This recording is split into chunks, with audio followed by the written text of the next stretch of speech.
Alessandro Fusillo. Thank you, sir.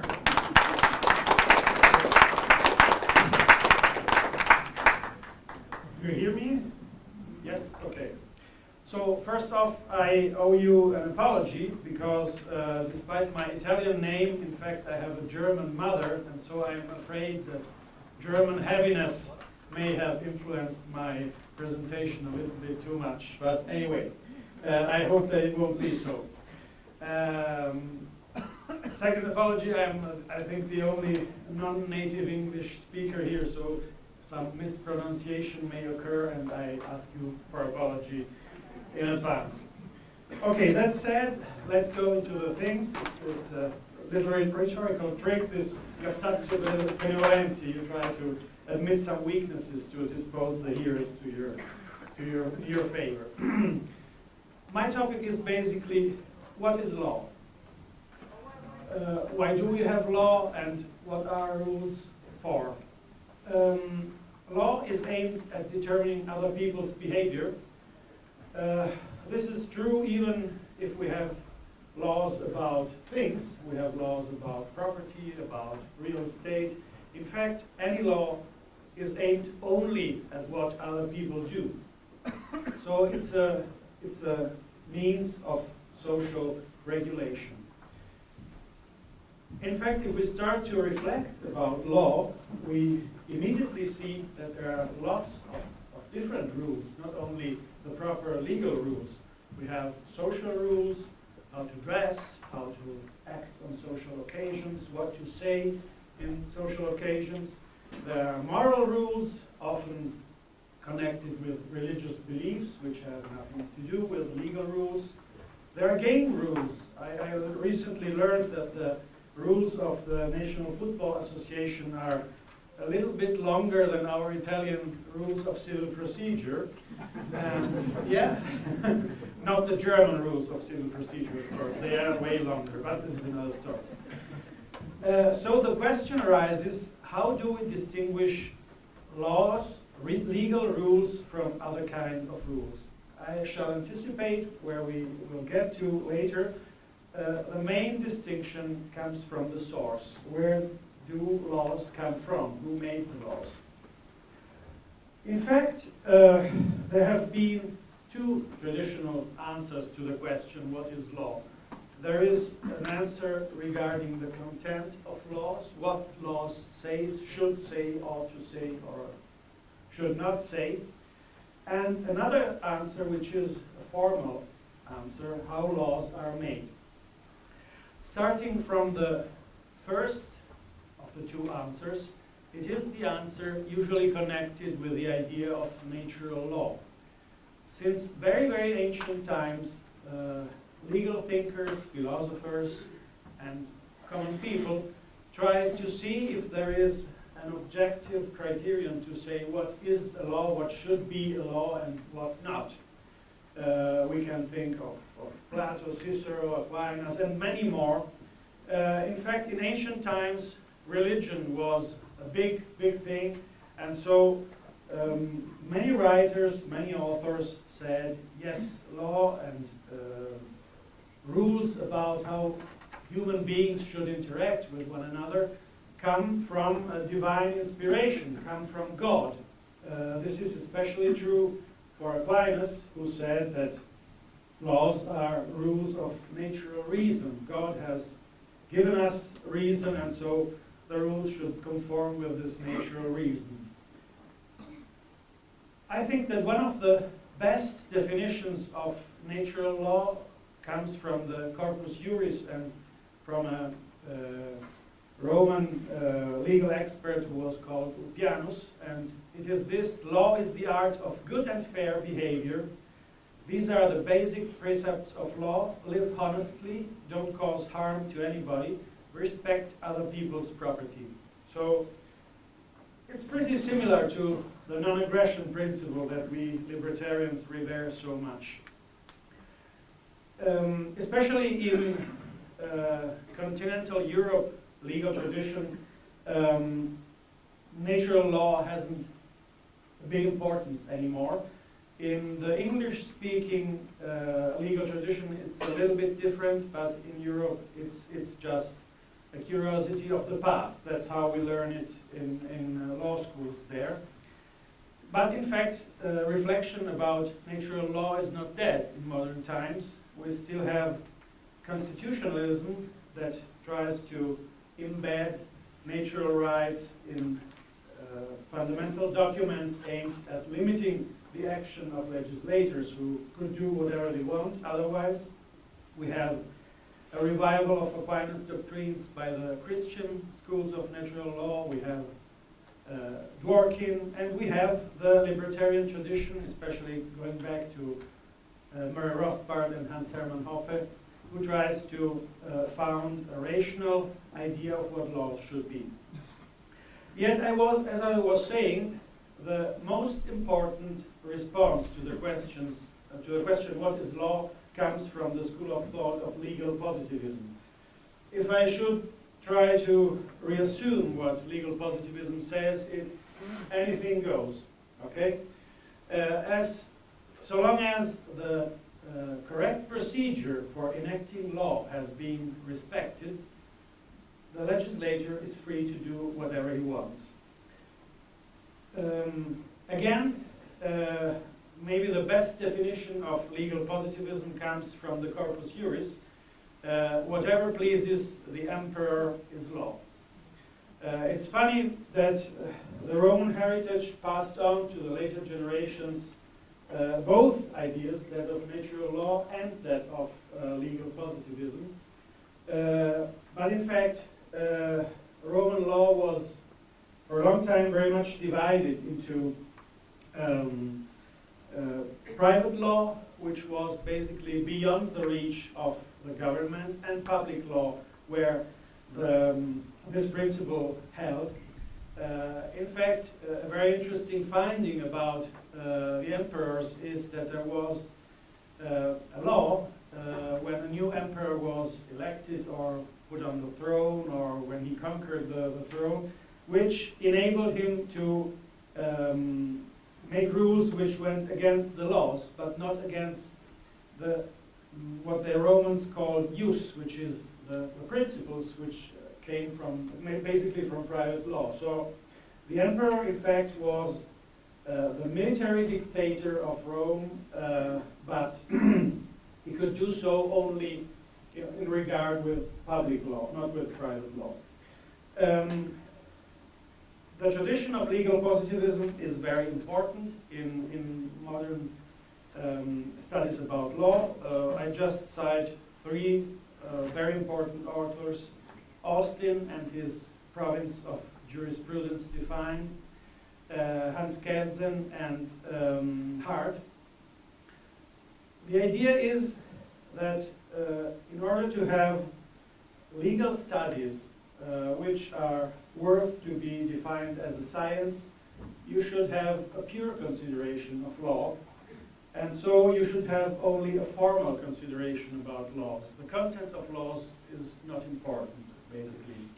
This does not mean that the legal positivists were immoral people, or that they weren't interested in understanding if a law was just or not. What they said is, this does not belong to legal studies. This does belong to philosophy, maybe, to morals, to religion, or maybe this does belong to politics. If you don't agree with the laws we have, run for office or try to change them. But the legal scholar is an interpreter of a text, and the text is given. That's why modern jurisprudence often seems very like to the Bible studies. You have the word, in one case of God, in the other case of the legislator, and you have to accept it. And you can make sense out of it, you can interpret it, you must be an expert in how it works, but you are not supposed to say if it's just or not, if it's a good law or not. Kelsen, according to a very German idea of processing from the basics up logical ladder, said, if we go from the regulations, then to local laws, then to national laws, to the Constitution, we have a hierarchical structure of laws. There is supreme law, which is the Constitution, that says which other inferior laws are valid and how they should be enacted. But then, being a very logical thinker, he came to the big question, who does justify the Constitution, which is, of course, the big question. And he said there is a basic norm, a norm that says that the first Constitution is the one who said how laws should be enacted. The rest comes from this basic norm. It is a very geometrical construction of law. Hart, in his concept of law, had a completely different idea. He spoke of a soft positivism. It's not just one basic norm in a German fashion, but it's something more pragmatic. It's a rule of recognition. A rule of recognition in a given society, how laws should be made and who is entitled to make laws. And in fact, he said, it's not only the parliament, the king, or whatever, but often also the judges, even if it's called interpretation or if it's called stare decisis or whatever, it's just a creative role of the judges.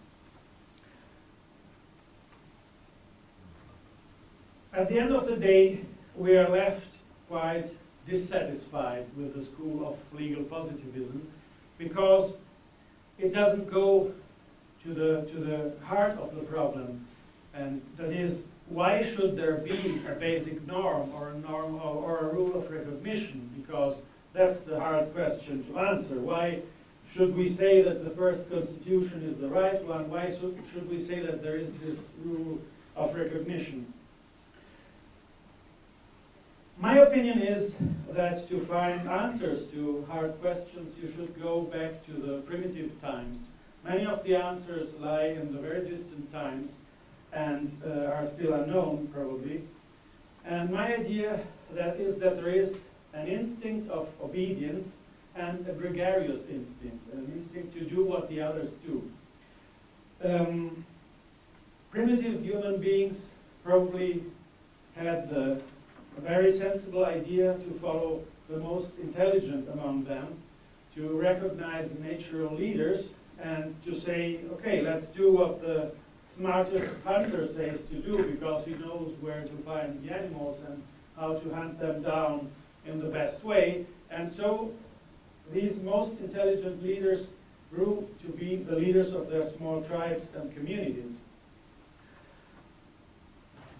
This natural leadership was very successful. Probably communities and tribes which showed better instinct of obedience to their leaders and a stronger feeling of community and of social exclusion of the ones who didn't want to buy into the feeling of community were the most successful ones. And so I think this is something which is embedded somewhere deep in our human nature.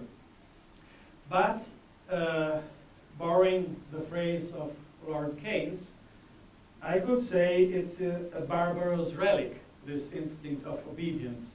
And it is the same that brings us to think that the legislator, the parliament, the democracy has the right to do rules, and which is at the end of the day not very different from the ancient Egyptians believing that the pharaoh was the sun, the god of the sun, and so he was the ruler. It's a psychological phenomenon.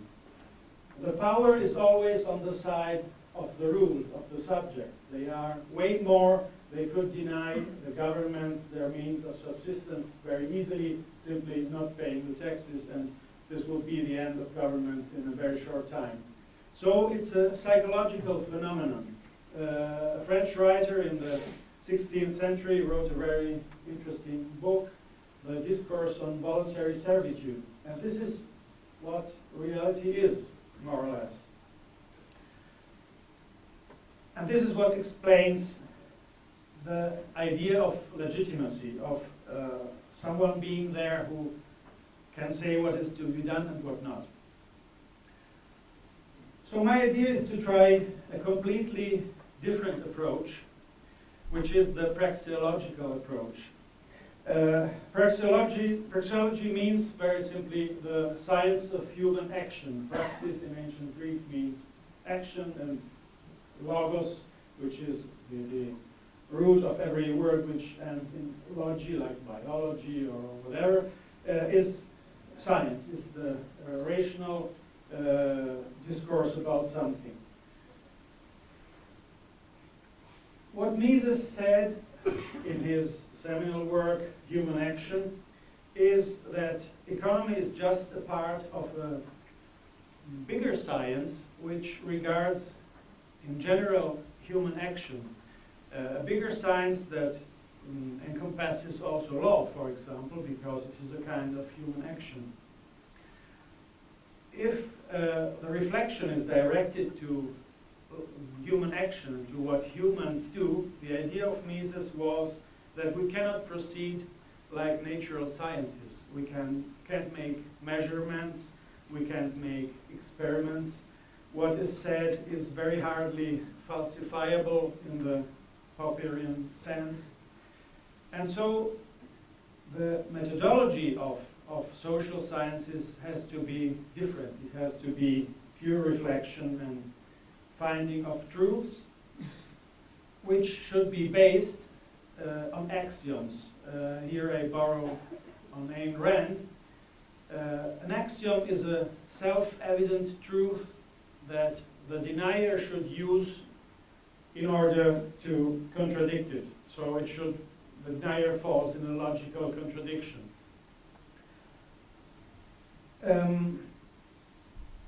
I'll take two examples which are very important from the philosophical thought of the Austrian School of Economics, which are the axiom of human action stated by Mises. Mises said the foremost truth about human condition is that man acts. We live in a world of scarce resources, and the core of our being human is acting. So we interact with the world of scarce resources, doing something purposefully. So we try to change our status in this world in order to bring about a more satisfactory condition at the end of our action. If it's successful or not, it's another question, but this is the way how we interact with the world which surrounds us. Another very important example of these axioms is the so-called ethics of argumentation, which was brought about by Hans Hermann Hoppe, and in fact also by a legal scholar from the Netherlands, Frank van Daan, who independently came to the same conclusions. It's the idea that in social sciences, in human sciences, the only way to get to the truth is dialectics, it's argumentation, it's opposing different views.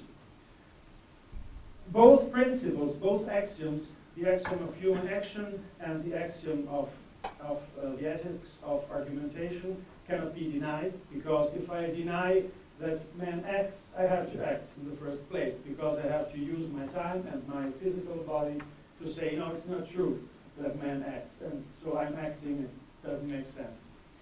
Again, if I want to deny that arguing is possible, I need to argue that arguing is impossible, and so again I fall into a logical contradiction. If these axioms are true, if, as I believe that they are, we come to some basic consequences which can go back to the philosophy of John Locke. And namely, the first and most important consequence is that we are owners of our own physical bodies. We are self-owners.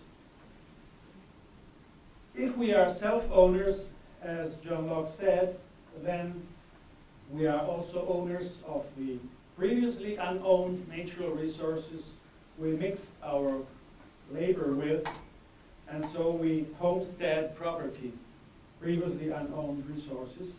And again, if we are self-owners, we have to be owners of titles of the properties voluntarily exchanged. These principles are the basics of the libertarian philosophy. A German sociologist, Oppenheimer, wrote a book about the state, and he basically argued, yes, this is true and very nice too, that there are these principles, but these are not the only means to acquire wealth and to deal with the world that surrounds us, because there's a much easier shortcut to be wealthy and to gain riches. This is to steal or to rob other human beings. So I can just use what the others are doing and I just snatch what they produce.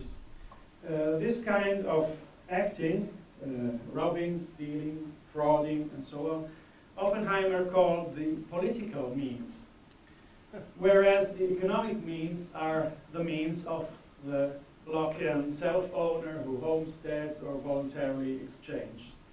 The definition of government by Oppenheimer is the organization of political means.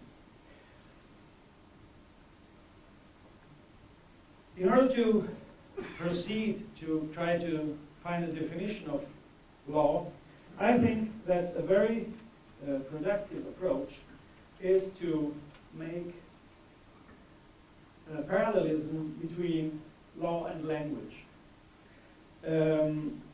Among human actions, which can be economic actions, exchanging, buying, producing something, then there are legal actions, which is imposing rules on others, as I said at the beginning. Everyone has had the experience either of ruling someone, the parents telling their children not to drink or not to come home after a certain hour, or to be ruled by someone else.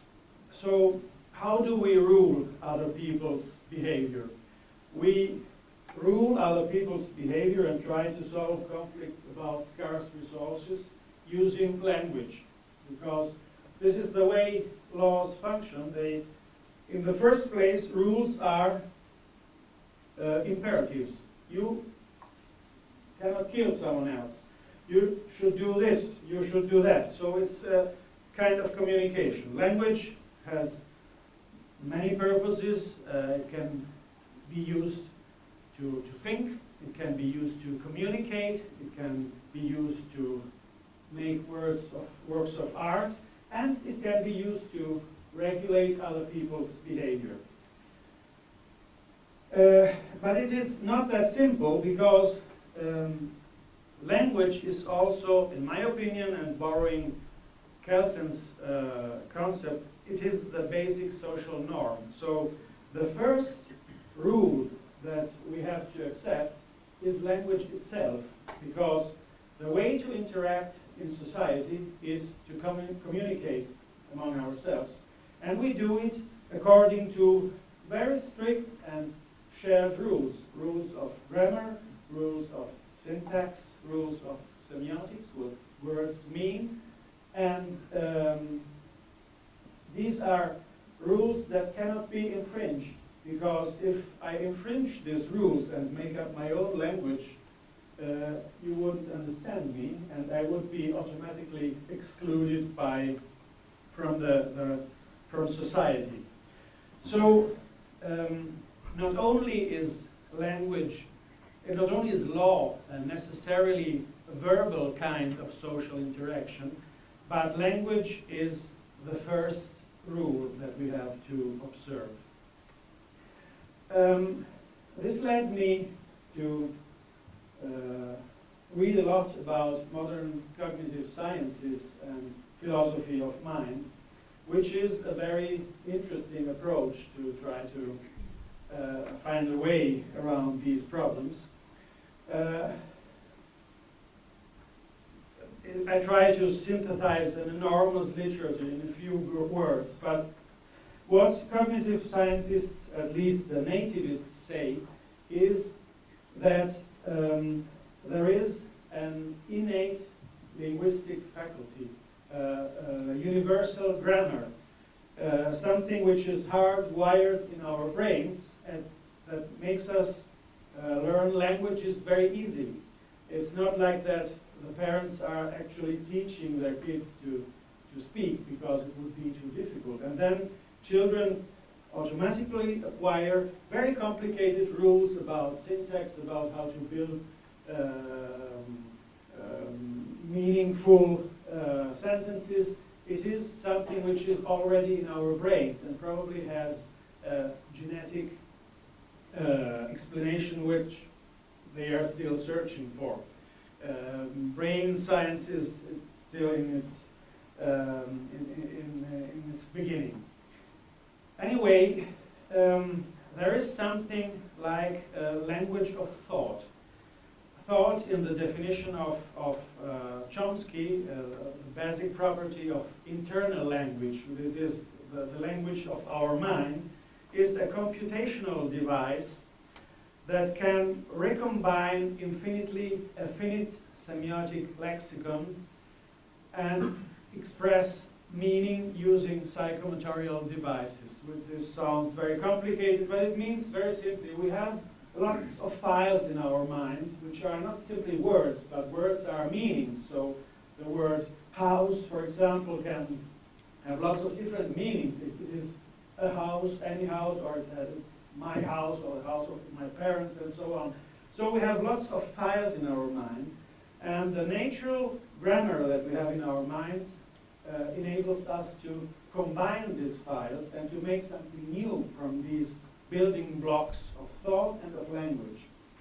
We express this internal language using something external, voice usually, but not only voice. There are very interesting studies about the language of signs that show that the same abstract and symbolic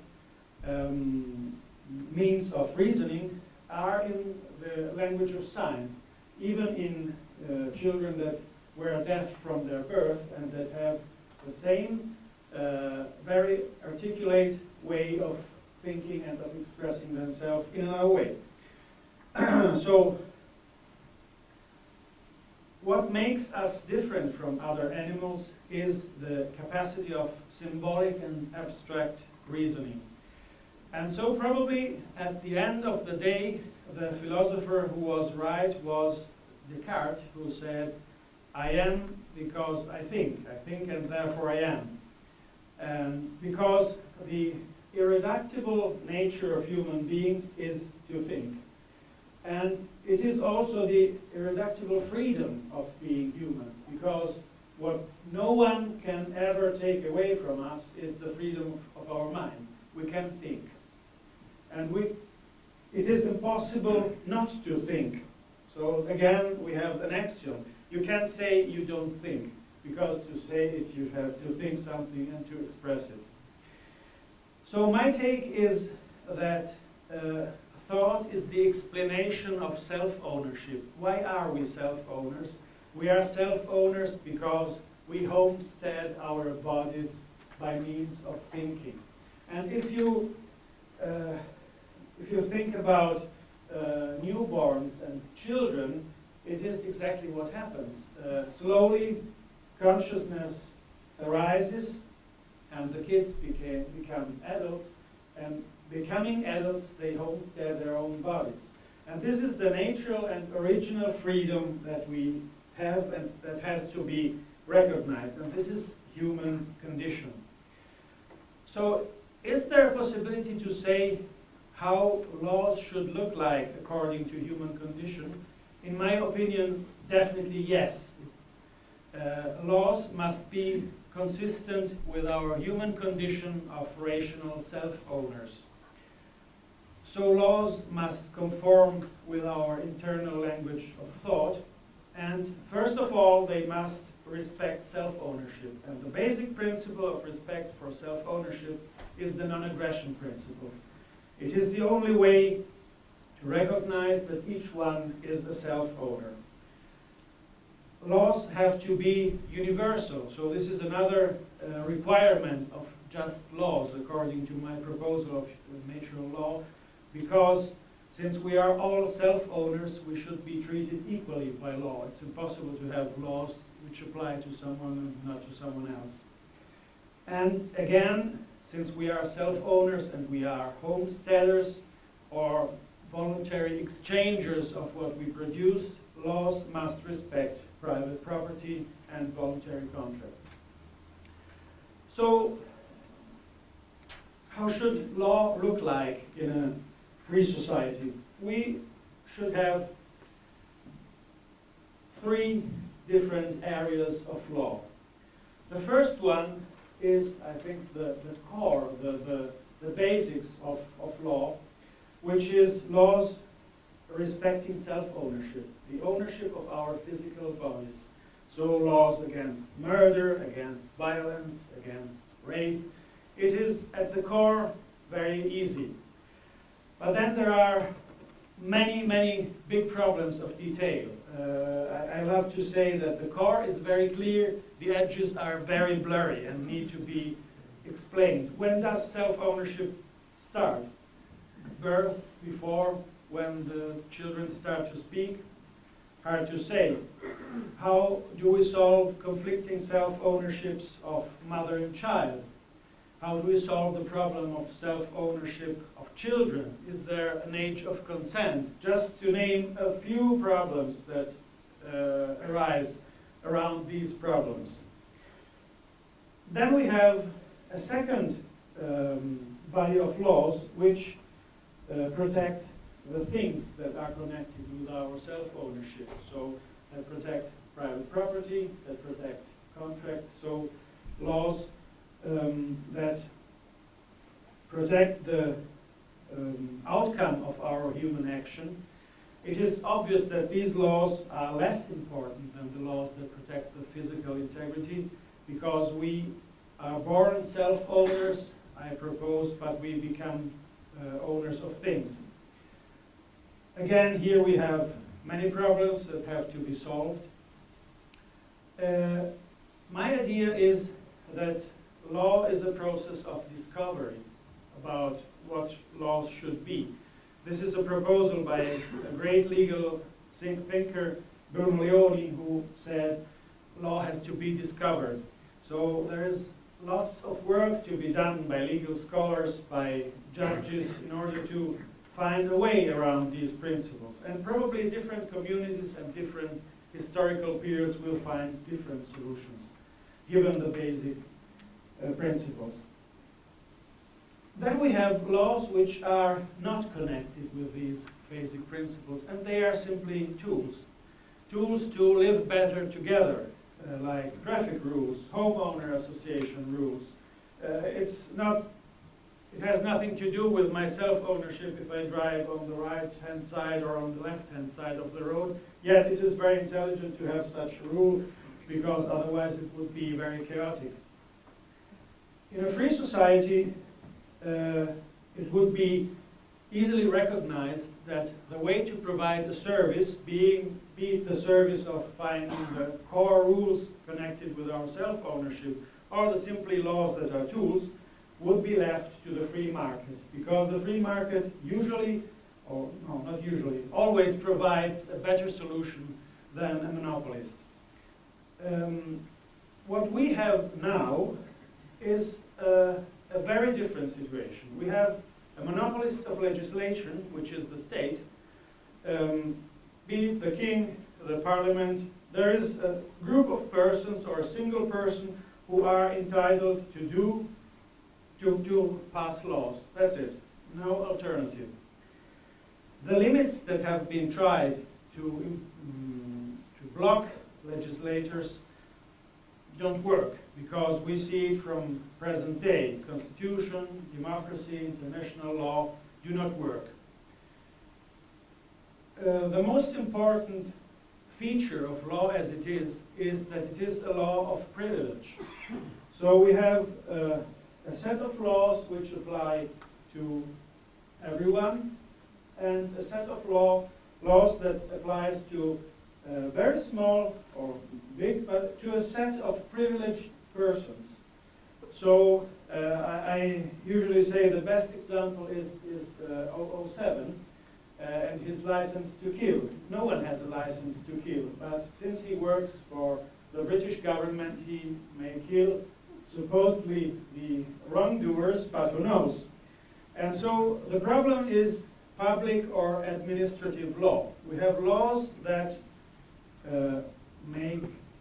permit to a certain group of persons to do what would be criminal for anyone else. So, for example, it is forbidden to rob other people, but if you are the legislator, you can tax whoever you want. It is forbidden to murder other people, but you can go to war, and you are even rewarded as a great statist if you win the war.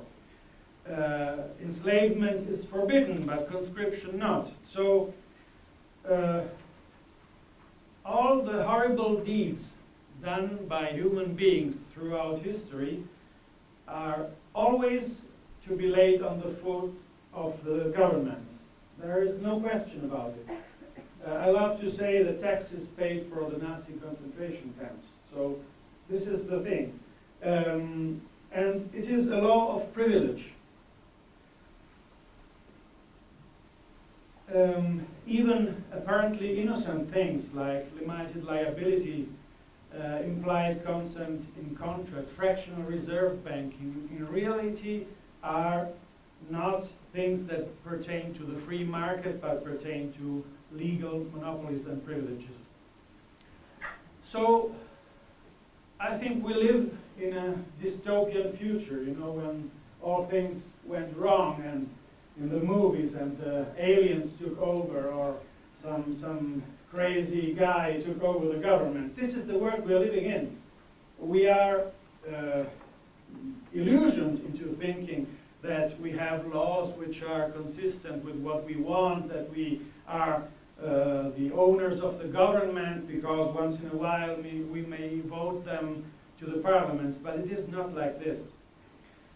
So as fiat money distorts the economy and determines cycles of boom and bust, as our capitalists are not really capitalists, but are cronies, intent on securing for themselves monopolies and privileges from the government, what we have as laws are in fact anti-laws. This is my proposition, because they are the negation of what laws should be and what a correct principle of natural law should be. What is to be done, and I conclude, Kant famously said that enlightenment is man's emergence from his self-imposed inability to use one's own understanding without another's guidance. Maybe the translation is not accurate. It's not only self-imposed, but also self-deserved inability.